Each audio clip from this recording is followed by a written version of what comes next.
हरिः ओम्।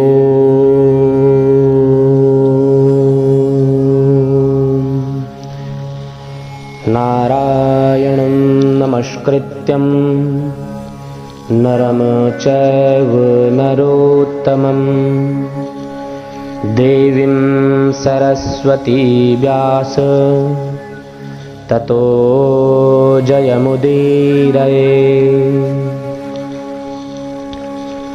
परम मंगल में भगवत स्वरूप श्रीमद् भगवत गीता ज्ञान गंगा अंतर्गत पूर्व के भागों में पंचम भाग में आपने प्रथम अध्याय के 16वें श्लोक तक का व्याख्यान सुना, जिसमें संजय धृतराष्ट्र को सभी महारथियों के शंखों के वादन का वर्णन बताते हैं। आज छठवें भाग में हम श्रीमद् भगवद गीता के प्रथम अध्याय के 17वें श्लोक से व्याख्या प्रारंभ करेंगे, जो समयानुसार आगे के श्लोकों तक चलेगी। उससे पूर्व मेरा सभी से अनुरोध है कि श्रीमद् भगवद गीता को अपने स्वस्थ रहते हुए, अपने मानसिकता को स्थिर रखते हुए हमें प्रत्येक बालक को, स्त्री पुरुषों को एवं घर के वृद्धों को यह अवश्यमेव सुनानी चाहिए। कुछ लोगों की धारणा बनी रहती है कि श्रीमद् भगवत गीता का पाठ पंडित जी तब करेंगे जब हमारे घर का कोई बुजुर्ग मरणासन्न अवस्था में लेटा हो। अब ऐसी अवस्था में अगर आप उनको भगवत गीता पढ़ते हैं तो वह एक औपचारिकता मात्र है, क्योंकि जब वह दर्द से करा रहा हो, मृत्यु शैया पर लेटा हो, ऐसी अवस्था में आप उसको श्रीमद् भगवत गीता सुना रहे हैं तो क्या वह समझने में समर्थ हो पाएगा? इसलिए भगवत गीता जैसी ज्ञान गंगा को अपनी आयु के उस दौर में समझ लेना चाहिए जिस वक्त आपके दिमाग की सामर्थ्य उसको समझने की है। बच्चों को यह सुनाने से, यह समझाने से उनके अंदर भविष्य में और समाज में अपने आप को सबल बनाने में सहायता प्रदान होती है। महिला स्त्रियों को सुनाने में भगवद गीता के अंतर्गत जितने भी कठिन परिस्थितियां आई हैं, उन परिस्थितियों से कैसे हम निपटें, उनके विषय में अनुभव मिलता है। बुजुर्गों को सुनाने से उनकी मति परमात्मा की तरफ बढ़ती है, उनके अंदर ज्ञान का उत्सर्ग होता है और उन्हें मोक्ष और भगवान की नित्यता, शाश्वत सत्यता प्राप्त होती है। अतः जो है श्रीमद् भगवत गीता को सुनने का सही अवसर अभी है, इसी अवस्था में है। तो आशा करता हूं आप सब लोग उसे सुनेंगे, साथ ही साथ प्रोत्साहन के लिए इसको शेयर और घर घर तक पहुंचाने में, हमारी सहायता करने में अपना अमूल्य सहयोग देने की भी कृपा करें, ताकि जो उद्देश्य लेकर हम चले हैं कि श्रीमद् भगवत गीता प्रत्येक घर में सुनी और पढ़ी जाए, वह उद्देश्य पूर्ण हो। उसके लिए आप सभी सनातनी महानुभावों का, भगवत भक्तों का शेयर करना, वह हमारी सहायता करना अति आवश्यक है। आइए 17वें और 18वें श्लोक में प्रवेश करते हैं कि अब आगे संजय जब शंख वादनों के विषय में धृतराष्ट्र को बताते हैं कि किसने कौन सा शंख बजाया, जो कि 5वें भाग में मैंने आपको सुनाया, वही आगे चलकर संजय क्या सुनाते हैं, मैं आचार्य संदीप कोटनाला आपको उसकी व्याख्या सुनाता हूं। आप लोग ध्यानपूर्वक श्रवण करें। काश्यश्च परमेश्वासः शिखण्डे च महारथः धृष्टद्युम्नो विराटश्च सात्यकिश्च पराजिता द्रुपदो द्रौपदेयाश्च सर्वशः पृथिवीपते सौभद्रश्च महाबाहु शंखान् दद्मुः पृथक पृथक। श्रीमद् भगवत गीता प्रथम अध्याय के 17वें और 18वें श्लोक में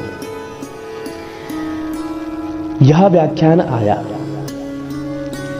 कि हे राजन, संजय धृतराष्ट्र को समझा रहे हैं कि हे राजन, महारथी शिखंडी बहुत सूरवीर था। यह पहले जन्म में स्त्री यानी काशीराज की कन्या अंबा के नाम से था और इस जन्म में भी राजा द्रुपद को पुत्री रूप से ही प्राप्त हुआ।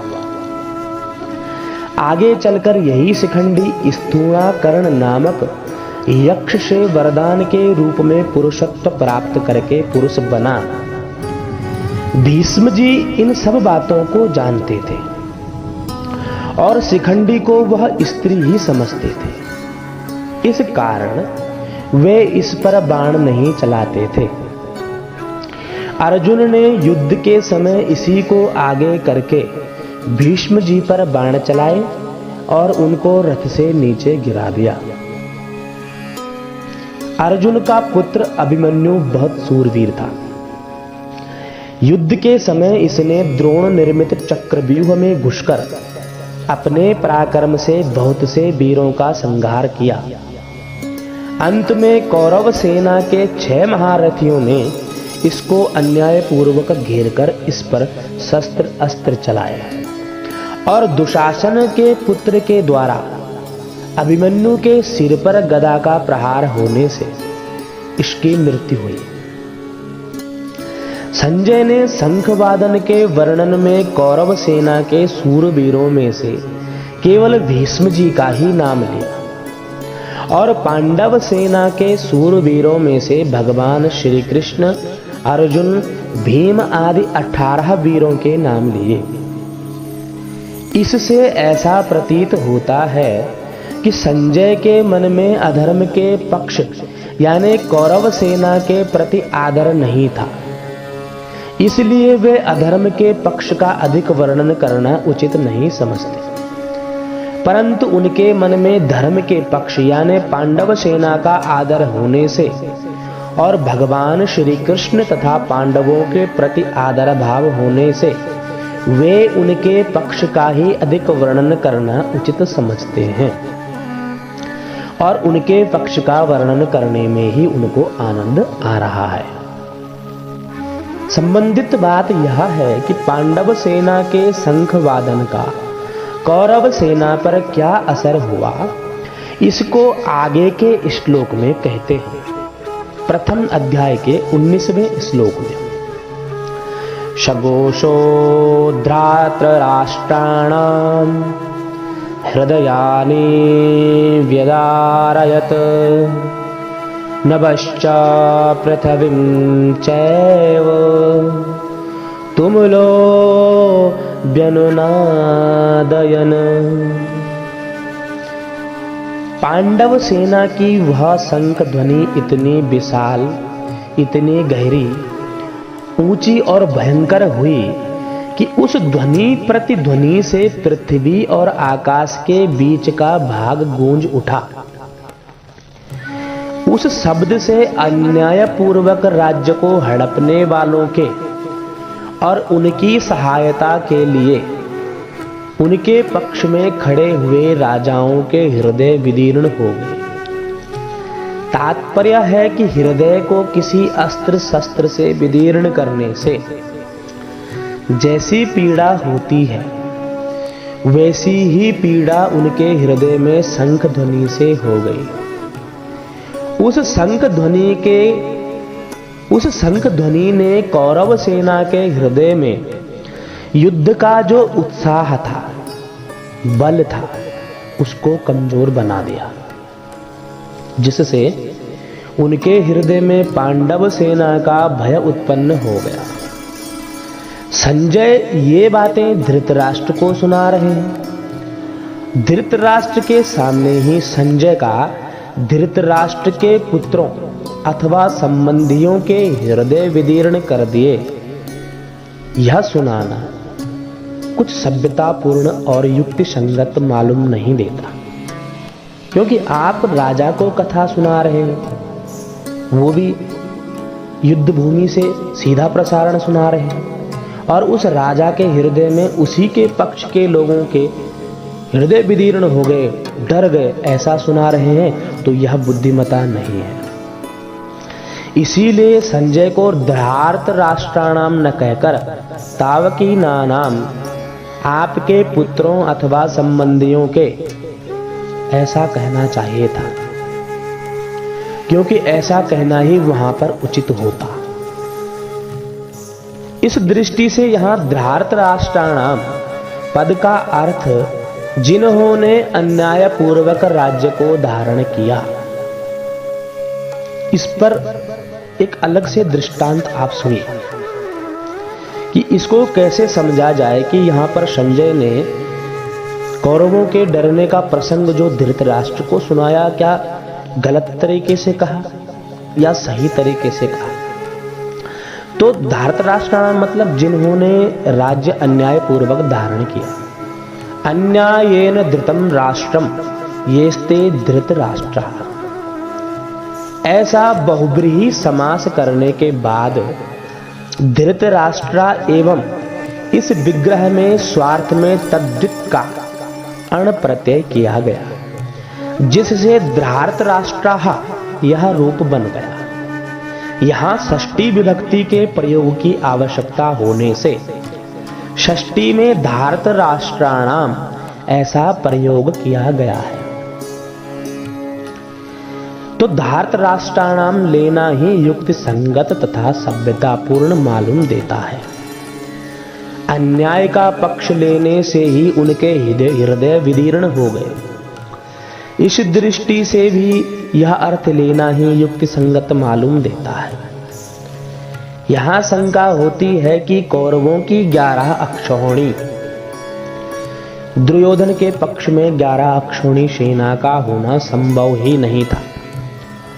परंतु जब पांडव वनवास में चले गए, तब दुर्योधन ने धर्मराज युधिष्ठिर की राज्य करने की नकल को अपनाया।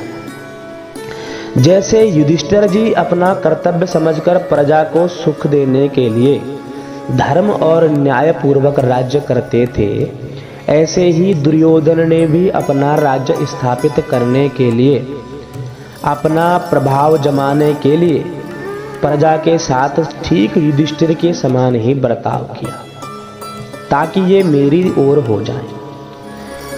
और 13 वर्ष तक प्रजा के साथ अच्छा बर्ताव किया, जिसके करने से युद्ध के समय बहुत सेना जुट गई, जो कि पहले पांडवों के पक्ष में थी और पांडवों को चाहती थी। इस प्रकार 9 अक्षौहिणी सेना तो प्रजा के साथ अच्छे बर्ताव के प्रभाव से दुर्योधन के पक्ष में हो गई, और भगवान श्री कृष्ण की 1 अक्षौहिणी सेना नारायणी सेना को तथा मद्रराज शल्य की 1 अक्षौहिणी सेना को दुर्योधन ने चालाकी से अपने पक्ष में कर लिया, जो कि पांडवों के पक्ष में थी। अतः दुर्योधन के पक्ष में 11 अक्षौहिणी सेना और पांडवों के पक्ष में 7 अक्षौहिणी सेना ही थी। सेना के शंख आदि बाजे बजे तो उनके शब्द का पांडव सेना पर कुछ भी असर नहीं हुआ। कौरव सेना के 11 अक्षौहिणी सेना के शंख आदि बाजे बजे तो पांडव सेना पर उनका कुछ भी असर नहीं हुआ, पर पांडवों की 7 अक्षौहिणी सेना के शंख बजे तो उनके शब्द से कौरव सेना के हृदय विदीर्ण हो गए। इसका समाधान यह है कि जिनके हृदय में अधर्म, पाप, अन्याय नहीं है, अर्थात जो धर्म पूर्वक अपने कर्तव्य का पालन करते हैं उनका हृदय मजबूत होता है, उनके हृदय में डर भय नहीं होता। न्याय का पक्ष होने से उनमें उत्साह होता है, शूरवीरता होती है।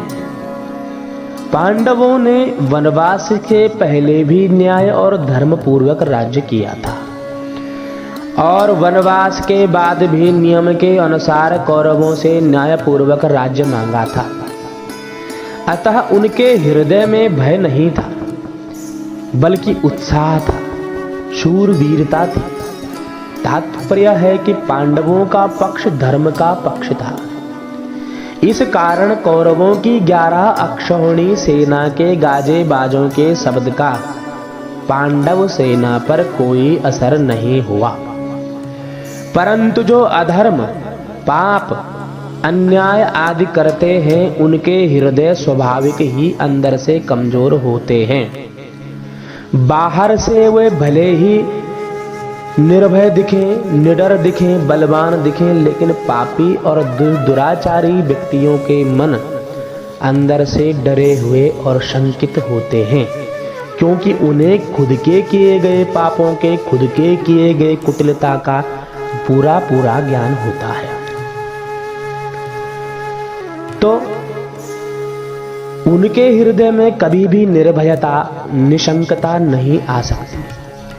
उनका खुद का किया पाप ही, खुद का किया अन्याय ही उनके हृदय को निर्बल बना देता है। अधर्म ही अधर्मी को खा जाता है। दुर्योधन आदि ने पांडवों को अन्यायपूर्वक मारने का बहुत प्रयास किया था। उन्होंने छल कपट से अन्यायपूर्वक पांडवों का राज्य छीन लिया था और उनको बहुत कष्ट दिए। इस कारण उनके हृदय के अंदर जो पाप था उसके प्रभाव से वे कमजोर, निर्बल हो चुके थे। तात्पर्य है कि कौरवों का पक्ष अधर्म का था, इसलिए पांडवों की 7 अक्षौहिणी सेना की शंख ध्वनि से उनके हृदय विदीर्ण हो गए, उनमें बड़े जोर की पीड़ा हो गई। इस प्रसंग से साधक को सावधान हो जाना चाहिए कि उसके द्वारा अपने शरीर, वाणी, मन से कभी भी कोई अन्याय और अधर्म का आचरण न हो। अन्याय और अधर्म युक्त आचरण से मनुष्य का हृदय कमजोर, निर्बल हो जाता है, उसके हृदय में भय पैदा हो जाता है। उदाहरण के लिए लंकापति रावण से त्रिलोकी डरती थी। आप सुनिए कि लंकाधिपति रावण से त्रिलोकी डरती थी। वही रावण जब सीता जी का हरण करने जाता है तब भयभीत होकर इधर उधर देखता है। शून बीच 10 कंधर देखा, आवा निकट जट के भेसा, जाके डर सुर असुर डराही, निशिन नींद दिन अन्न न खाए। जिसके डर से सुर और असुर दोनों ही भयभीत हो रखे हैं।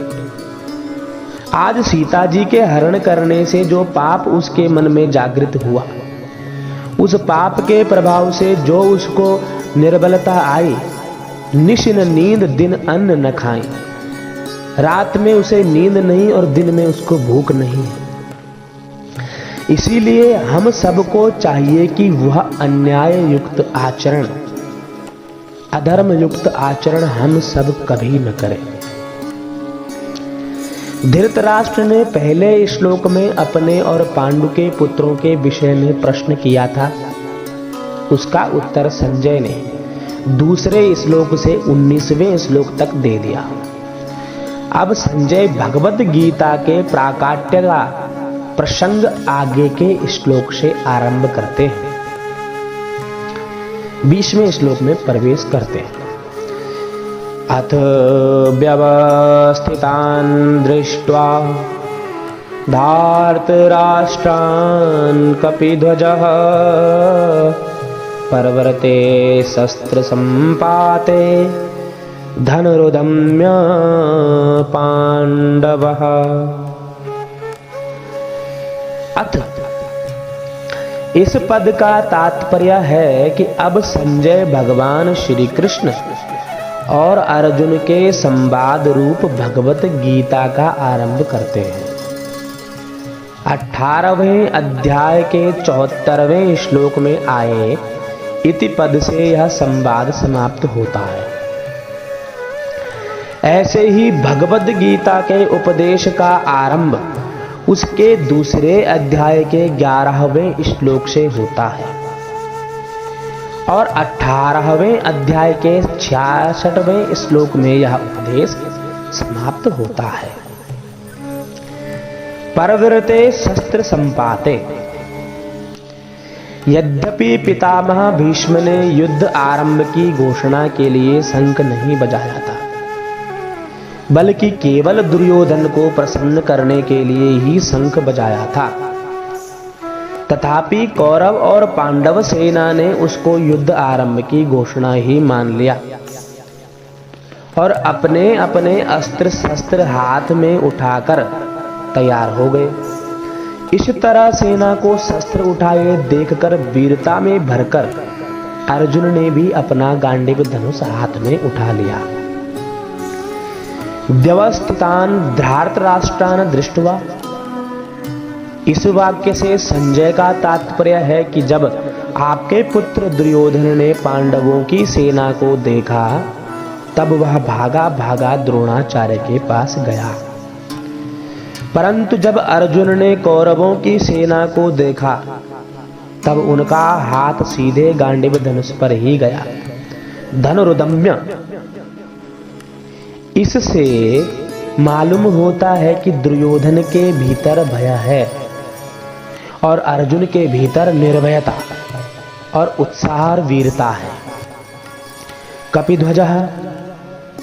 अर्जुन के लिए कपिध्वज विशेषण देकर संजय धृतराष्ट्र को अर्जुन के रथ की ध्वजा पर विराजमान हनुमान जी का स्मरण कराते हैं, इसलिए धृतराष्ट्रान कपिध्वजः कपिध्वज की संज्ञा देते हैं।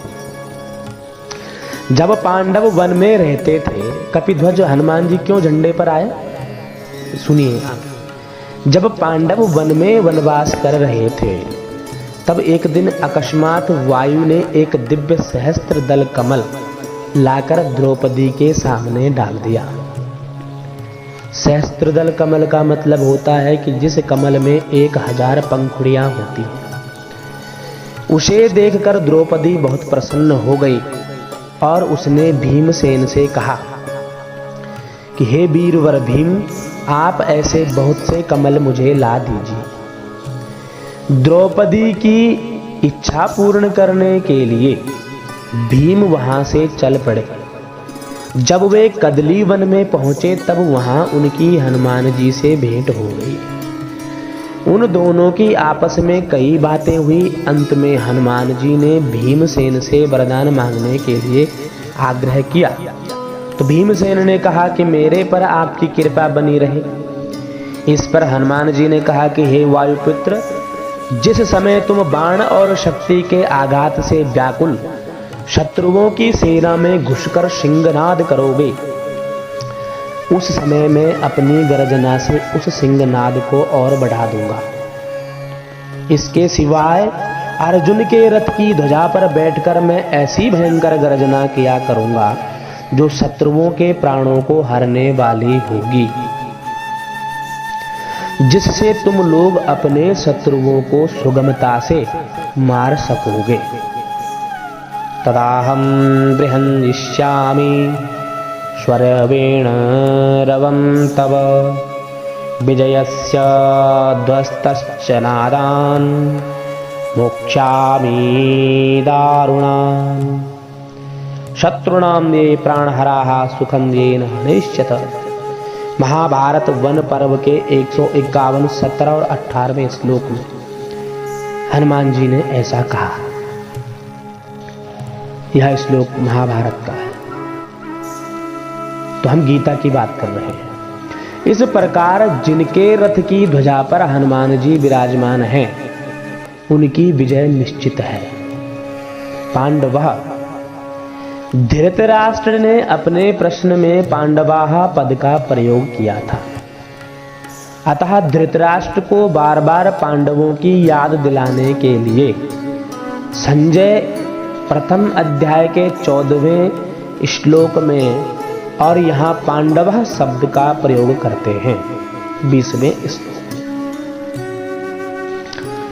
21वें श्लोक का आधा श्लोक संजय कहते हैं, ऋषिकेशं तदा वाक्य मिदमाह महीपते। पांडव सेना को देखकर दुर्योधन तो गुरु द्रोणाचार्य के पास जाकर चालाकी से भरे हुए वचन बोलता है, परंतु अर्जुन कौरव सेना को देखकर, जो जगत गुरु है, अंतर्यामी है, मन बुद्धि आदि के प्रेरक हैं, ऐसे भगवान श्री कृष्ण से शूरवीरता, उत्साह और अपने कर्तव्य से भरे हुए वचन बोलते हैं। अब 21वें अध्याय 21वें श्लोक के आधे श्लोक को अर्जुन कहते हैं और उसके आगे 2 श्लोक 22वें और 23वें श्लोक को भी अर्जुन ही कहते हैं। अर्जुन उवाच, प्रथम अध्याय के 21वें श्लोक का आधा भाग, सेनयोरुभयोर्मध्ये रथं स्थापयमेच्युतः।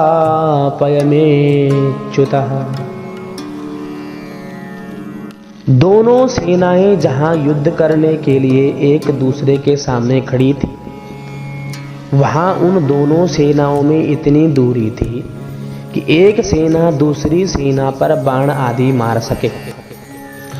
उन दोनों सेनाओं का मध्य भाग 2 तरफ से मध्य था। पहला, सेनाएं जितनी चौड़ी खड़ी थी उस चौड़ाई का मध्य भाग, और दूसरा दोनों सेनाओं का मध्य भाग, जहां से कौरव सेना जितनी दूरी पर खड़ी थी उतनी ही दूरी पर पांडव सेना खड़ी थी। ऐसे मध्य भाग में रथ खड़ा करने के लिए अर्जुन भगवान से कहते हैं सेनयोरुभयोर मध्ये, जिससे दोनों सेनाओं को आसानी से देखा जा सके। अच्छा, सेनयोरुभयोर मध्ये, इस पद सेनयोरुभयोर मध्ये जो पद है गीता में 3 बार आया है। यहां पहले अध्याय के 21वें श्लोक में, इसी अध्याय के 24वें श्लोक में और दूसरे अध्याय के 10वें श्लोक में यह 3 बार आने का तात्पर्य है कि पहले अर्जुन शूरवीरता के साथ अपने रथ को दोनों सेनाओं के बीच में खड़ा करने की आज्ञा देते हैं,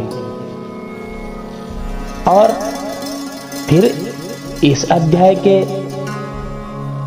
अगले श्लोक में 24वें श्लोक में अंत में दोनों सेनाओं के बीच में ही विषाद मग्न अर्जुन को गीता उपदेश देते हैं। ये दूसरे अध्याय का 10वां श्लोक है। इस प्रकार पहले अर्जुन में शूरवीरता थी, बीच में कुटुंबियों को देखने से मोह के कारण उनकी युद्ध से उपरति हो गई, और अंत में उनको भगवान से गीता का महान उपदेश प्राप्त हुआ, जिससे उनका मोह दूर हो गया। इससे यह भाव निकलता है कि मनुष्य जहां कहीं और जिस किसी परिस्थिति में स्थित है, वहीं रहकर वह प्राप्त परिस्थिति का सदुपयोग करके निष्काम हो सकता है। यदि आप परिस्थितियों से घबराते हैं या डर जाते हैं तो परिस्थिति बदलेगी नहीं, अपितु अत्यंत विकट हो जाएगी। इसलिए घबराने के बजाय परिस्थिति से निपटने का अगर आप प्रयास करेंगे तो परमात्मा की भी सहायता और परमात्मा की प्राप्ति भी आपको प्राप्त हो सकती है। कारण कि परमात्मा संपूर्ण परिस्थितियों में सदा एक रूप से रहते हैं। भोजन किसी गरीब के घर में हो या किसी अमीर के घर में हो, उसका उद्देश्य केवल और केवल भूख मिटाना है। यदि आपको 56 भोगों में भी स्वाद नजर न आए तो भी वह भूख ही मिटाएगा, और यदि आपको केवल साधारण नमक रोटी में भी स्वाद आ जाता है तो भी उद्देश्य भूख मिटाना ही था। परिस्थिति से किस प्रकार से निपटना है यह आप पर निर्भर करता है। 22वें श्लोक में अर्जुन ने क्या कहा? यावदेता निरीक्षेऽहं योद्धुकामान् वस्थितान् कैर्मया सह योद्धव्यमस्मिन् रणसमुद्यमे। दोनों सेनाओं के बीच में रथ कब तक खड़ा करें? अर्जुन के मन में यह प्रश्नों का अंबार लगने लगा है। और भगवान श्री कृष्ण भी सांकेतिक प्रश्न देख रहे हैं कि हे अर्जुन, दोनों सेनाओं के बीच में रथ कब तक खड़ा करें? इस पर अर्जुन कहते हैं कि युद्ध की इच्छा को लेकर कौरव सेना में आए हुए सेना सहित जितने भी राजा लोग खड़े हैं, उन सबको जब तक मैं देख न लूं, जब तक आप रथ को वहीं खड़ा रखिए। इस युद्ध के उद्योग में मुझे किन किन के साथ युद्ध करना है? अर्जुन का पहला प्रश्न। उनमें कौन मेरे समान बल वाला है? दूसरा प्रश्न। कौन मेरे से कम बल वाले हैं? तीसरा प्रश्न। और कौन मेरे से अधिक बल वाले हैं? चौथा प्रश्न। उन सबको मैं जरा देख लूं। यहाँ योद्धुकामान पद से अर्जुन कह रहे हैं कि हमने तो संधि की बात की ही सोची थी, पर उन्होंने संधि की बात स्वीकार नहीं की, क्योंकि उनके मन में युद्ध करने की ज्यादा इच्छा है। अतः इनको मैं देखूं कि कितने बल को लेकर वे युद्ध की इच्छा करने की इच्छा रखते हैं।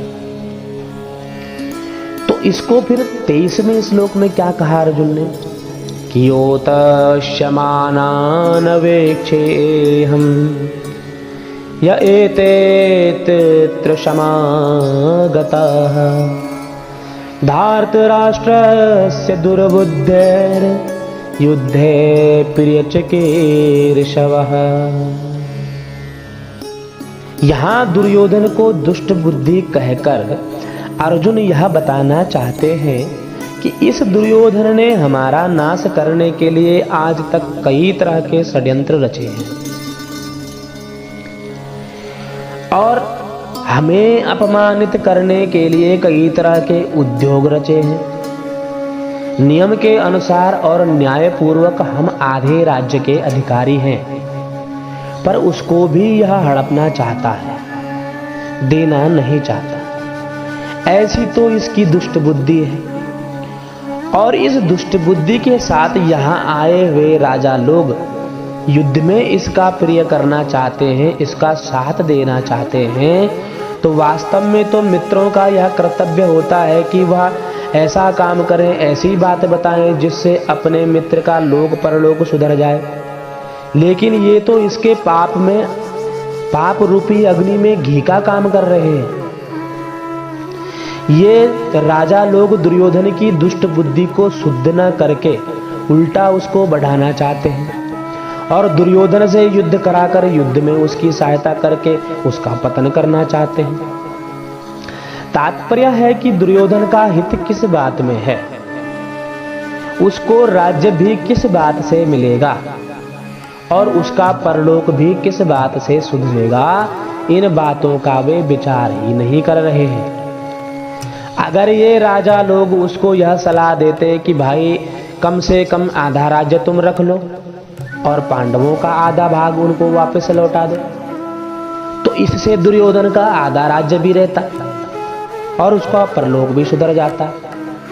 तो योतस्यमानान् वेक्षेऽहं य एतेऽत्र समागताः। इन युद्ध के लिए उतावले होने वालों को जरा देख तो लूं।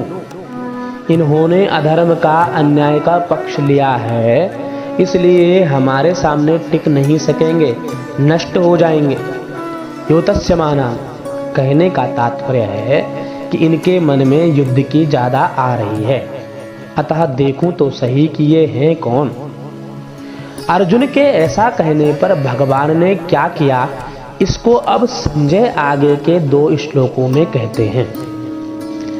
प्रथम अध्याय के 24वें और 25वें श्लोक में संजय ने क्या कहा? संजय उवाच एवमुक्तो हृषिकेशो गुडाकेशेन भारत सेनयोरुभयोर्मध्ये स्थापयित्वा रथोत्तमम्। भीष्मद्रोण परमुखतः सर्वेषां च महीक्षिताम् उवाच पार्थ पश्येतान् समवेतान् कुरूनिति। गुडाकेशी। गुडाकेश शब्द के दो अर्थ होते हैं। पहला, गुड़ा नाम मुड़े हुए का होता है, मुड़े हुए को गुड़ा कहते हैं। और केश नाम बालों का है। जिसके सिर के बाल मुड़े हुए अर्थात घुंघराले हैं उनका नाम गुड़ाकेश। दूसरा, गुड़ा का नाम निद्रा का है और ईश नाम स्वामी का है। यानी गुड़ा का नाम निद्रा, ईश माने स्वामी। तो जो निद्रा का स्वामी है अर्थात निद्रा ले चाहे न ले, नींद ले चाहे न ले, ऐसा जिसका नींद पर अधिकार है उसका नाम गुड़ाकेश है। अर्जुन के केश घुंघराले थे और उनका निद्रा पर आधिपत्य था, अतः उनको गुड़ाकेश कहा गया है। एवं मुक्तः, जो निद्रा आलस्य के सुख का गुलाम नहीं होता और जो विषय भोगों का दास नहीं होता, केवल भगवान का ही दास, भगवान का ही भक्त होता है, उस भक्त की बात भगवान सुनते हैं, अपितु केवल सुनते ही नहीं उसकी आज्ञा का पालन भी करते हैं।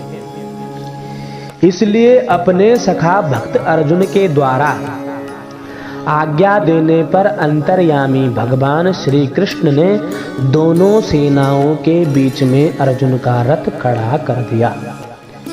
हृषिकेशः, इंद्रियों का नाम है हृषिक।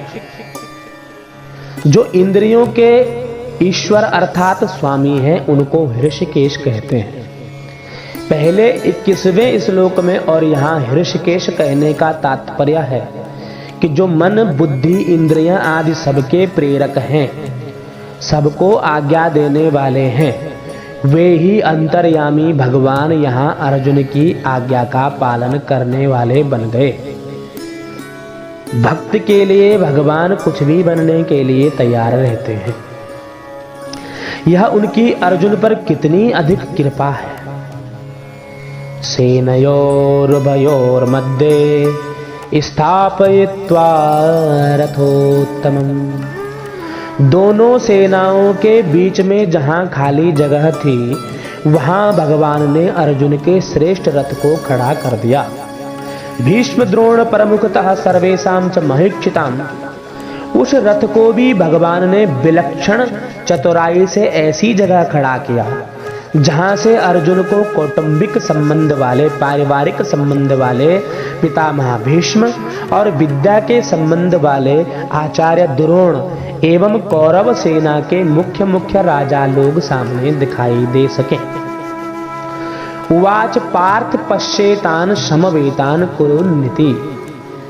कुरुपद में धृतराष्ट्र के पुत्र और पांडु के पुत्र ये दोनों आ जाते हैं क्योंकि ये दोनों ही कुरुवंशी हैं।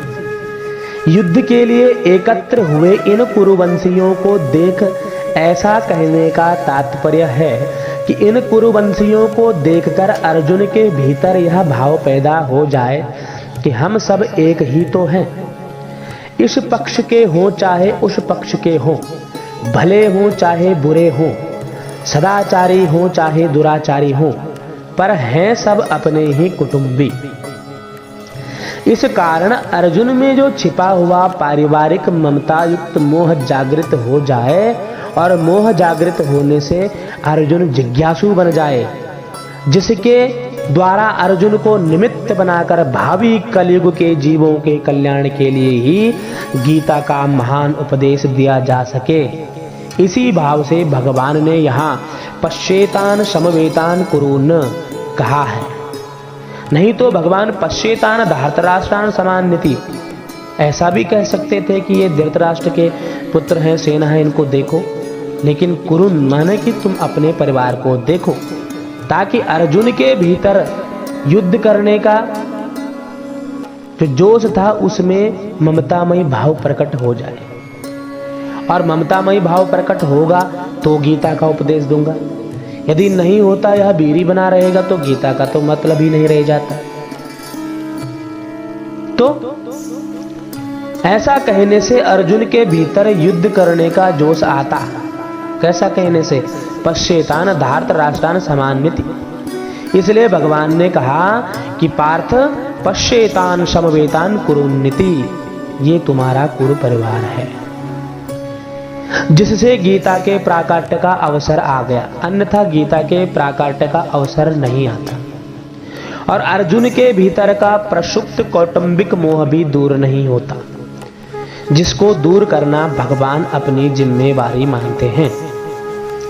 जैसे कोई फोड़ा हो जाता है तो वैद्य लोग पहले उसको पकाने की चेष्टा करते हैं, और जब वह पक जाता है तब उसको चीरा देकर साफ कर देते हैं। ऐसे ही भगवान भक्त के भीतर छुपे हुए मोह को पहले जागृत करते हैं, फिर उसको मिटाते हैं। यहाँ भी भगवान अर्जुन के भीतर छिपे हुए मोह को कुरून पश्य कहकर जागृत कर रहे हैं, जिसको आगे उपदेश देकर, गीता का उपदेश देकर नष्ट कर देंगे। अर्जुन ने कहा था कि इनको मैं देख लूं, निरीक्षे। पहले अध्याय के 22वें श्लोक में निरीक्षे और अवेक्षे, यहां पहले अध्याय के 23वें श्लोक में अवेक्षे। अतः यहां भगवान को पश्य, तू देख ले, ऐसा कहने की जरूरत ही नहीं थी। भगवान को तो केवल रथ खड़ा कर देना चाहिए था, परंतु भगवान ने रथ खड़ा करके अर्जुन के मोह को जागृत करने के लिए ही कुरून पश्य, इन कुरुवंशियों को देखो, ऐसा कहा है। पारिवारिक स्नेह और भगवत प्रेम, इन दोनों में बहुत अंतर है। पारिवारिक प्रेम में परिवार में ममता युक्त स्नेह हो जाता है, तो कुटुंब के अवगुणों की तरफ ख्याल जाता ही नहीं। दूसरे के बच्चों में दूसरे के अवगुण तो हमको साफ दिखाई देते, लेकिन हमारे भीतर क्या अवगुण हैं उनको हम देखते ही नहीं, किंतु ये मेरे हैं ऐसा भाव रहता है।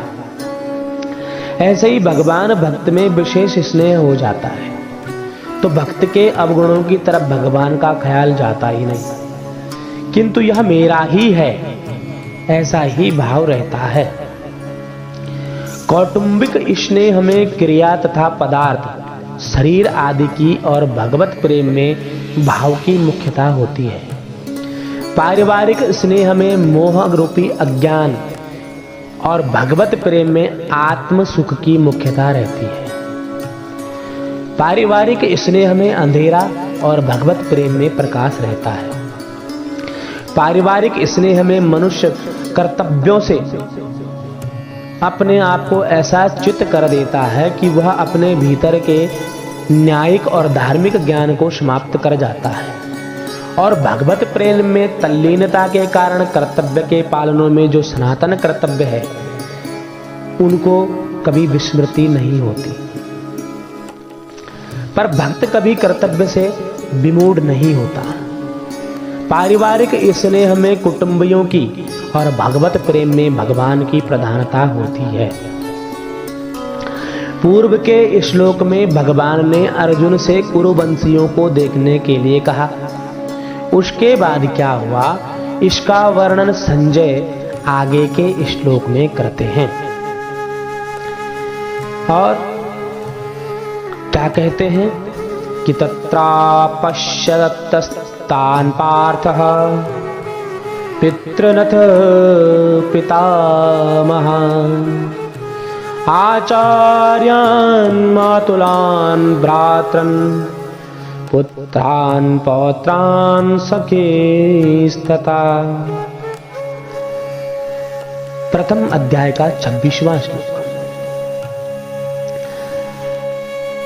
जब भगवान ने अर्जुन से कहा कि इस रणभूमि में इकट्ठे हुए कुरुवंशियों को देख, तब अर्जुन की दृष्टि दोनों सेनाओं में स्थित अपने कुटुंबियों पर गई। उन्होंने देखा कि उन सेनाओं में युद्ध के लिए अपने अपने स्थान पर भूरिश्रवा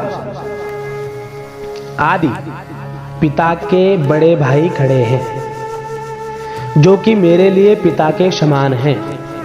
भीष्म, सोमदत्त आदि पितामह खड़े हैं, जो दादा के समान हैं। द्रोणाचार्य, कृपाचार्य, विद्या को पढ़ाने वाले कुलगुरु खड़े हैं। पुरुजित, कुंती भोज, शल्य, शकुनी आदि मामा खड़े हैं। भीम, दुर्योधन आदि भाई खड़े हैं। अभिमन्यु, घटोत्कच, लक्ष्मण जो दुर्योधन का पुत्र आदि मेरे और मेरे भाइयों के पुत्र खड़े हैं। लक्ष्मण आदि के पुत्र खड़े हैं, जो कि मेरे पौत्र हैं। दुर्योधन, अश्वत्थामा आदि मित्र खड़े हैं, और ऐसे भी अपने पक्ष के मित्र भी खड़े हैं। ससुरान सुहृदश्चैव सेनयोरुभयोरपि। द्रुपद, शैब्य आदि ससुर खड़े हैं। बिना किसी हेतु के अपने अपने पक्ष का हित चाहने वाले सात्यकी, कृतवर्मा आदि सुहृद भी खड़े हैं। अपने सब कुटुंबियों को देखने के बाद अर्जुन ने क्या किया, इसको इस श्लोक में कह रहे हैं। 27वें श्लोक में तान समीक्षश कौन्तेय सर्वान् बंधुन् वस्थितान्, कि पूर्व के श्लोक के अनुसार अर्जुन जिनको देख चुके हैं, उनके अतिरिक्त अर्जुन ने बाहुबलिक आदि पर पितामह, धृष्टद्युम्न, शिखंडी, सुरथ आदि साले, जयद्रथ आदि बहनोई तथा अन्य कई संबंधियों को दोनों सेनाओं के बीच में स्थित देखा। कृपया पर्याविष्टो विसिदन्नेदमब्रवीत।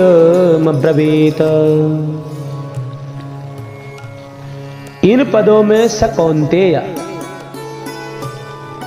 कृपया पर्याविष्ट, इन पदों में स कौन्तेय कहने का तात्पर्य है कि माता कुंती ने जिनको युद्ध करने के लिए संदेश भेजा था और जिन्होंने सूरवीरता में आकर मेरे साथ दो हाथ करने वाले कौन हैं, ऐसे मुख्य मुख्य योद्धाओं को देखने के लिए भगवान श्री कृष्ण को दोनों सेनाओं के बीच में रथ खड़ा करने की आज्ञा दी थी। वे ही कुंती नंदन अर्जुन अत्यंत कायरता से युक्त हो जाते हैं। दोनों ही सेनाओं में जन्म के और विद्या के संबंधी देखने से अर्जुन के मन में यह विचार आया कि युद्ध में चाहे इस पक्ष के लोग मरे चाहे उस पक्ष के लोग मरे, नुकसान हमारा ही होगा। कुल तो हमारा ही नष्ट होगा, संबंधी तो हमारे ही मारे जाएंगे। ऐसा विचार आने से अर्जुन की युद्ध की इच्छा तो मिट गई और भीतर में कायरता आ गई। इस कायरता को भगवान दूसरे अध्याय के दूसरे और तीसरे श्लोक में कश्मलम तथा हृदय दौर्बल्यम के द्वारा संबोधन करके कहते हैं।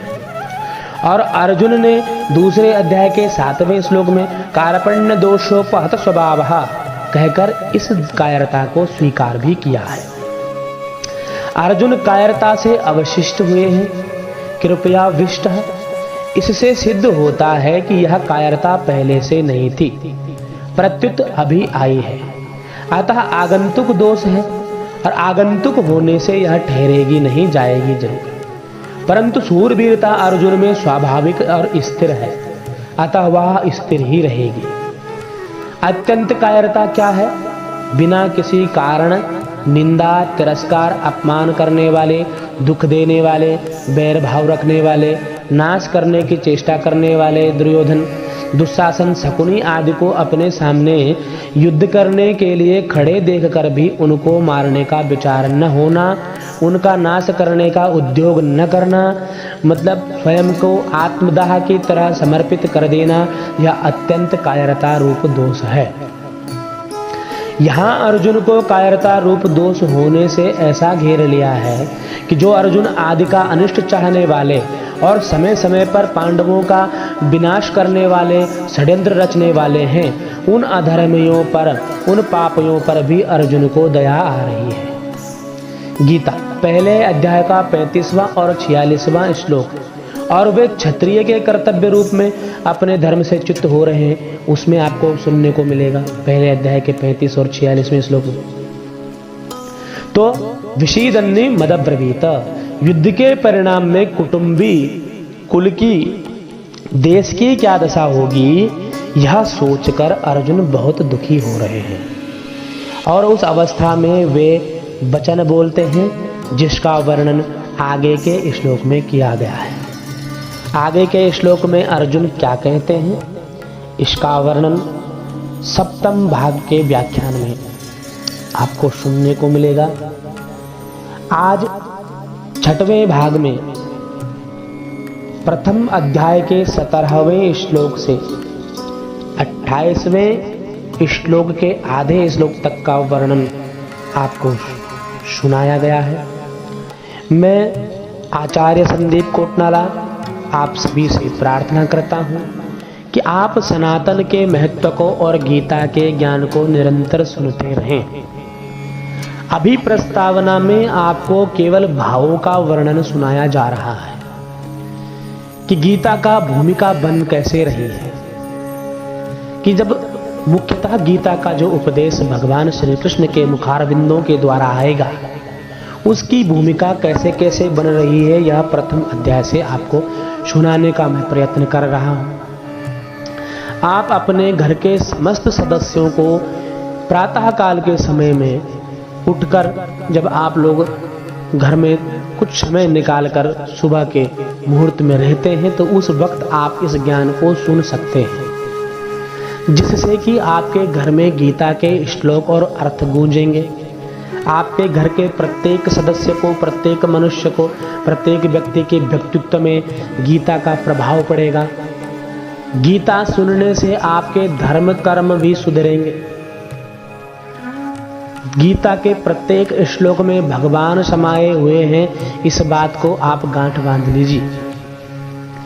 तो गीता के श्लोक और गीता का प्रवचन जब आपके घर में प्रतिदिन चल रहा होगा, तो आपके घर में रिद्धि सिद्धि, ज्ञान और सद्गुणों का, सकारात्मकता का प्रवेश निश्चित होगा।